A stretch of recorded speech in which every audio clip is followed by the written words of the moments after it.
সনাতন শিক্ষায় আপনাদেরকে স্বাগতম। আজকের টপিক হলো যে ভারতের যে হিন্দু 500 বা 1000 বছর আগে ধর্ম পরিবর্তন করে মুসলিম কেন হলো, তার মূল কারণ কী ছিল? মূল কারণ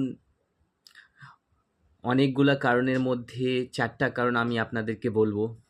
যে ভারতের সংস্কৃতি অনুযায়ী হচ্ছে যে আগে ব্রাহ্মণ, ক্ষত্রিয়, বৈশ্য, শূদ্র 4 জন বর্ণ বাস করত এবং আশ্রম ছিল ব্রহ্মচর্য, গৃহস্থ, বানপ্রস্থ, সন্ন্যাস।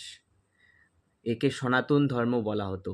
কিন্তু পরবর্তীকালে ব্রাহ্মণরা উঁচু জাত, নিচু জাত এরকম হতে থাকে।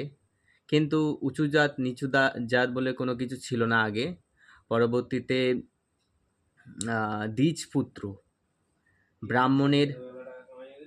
ব্রাহ্মণের যে পুত্র ছিল তারা নিজেকে গুণগত দৃষ্টি থেকে বিচার না করে তারা দ্বিজপুত্র, ব্রাহ্মণের পুত্রই ব্রাহ্মণ হবে, সেই বিষয়টাকে প্রথাটাকে চালিয়ে যায়। দ্বিজপুত্র, ব্রাহ্মণের পুত্ররাই ব্রাহ্মণ হবে। ভগবান বলেছে চতুর্বর্ণ ময়া সিস্টেম গুণ কর্ম বিভাগস। তো ব্রাহ্মণ হবে তার গুণ অনুযায়ী।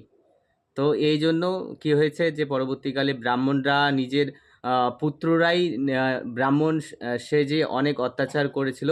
যে ছুয়াছুত বা অনেক কিছু জাত বিচার, এটা ওটা অনেক কিছু করেছিল। তারপরে কি হয় যে জল স্পর্শ করা যেত না, কুয়োর মধ্যে জল খাওয়া যেত না, এই ঘটনাগুলো ঘটেছিল। তো সেগুলা অনেক জাতিবাদ প্রথা, অনেক কিছু ঘটনা ঘটে।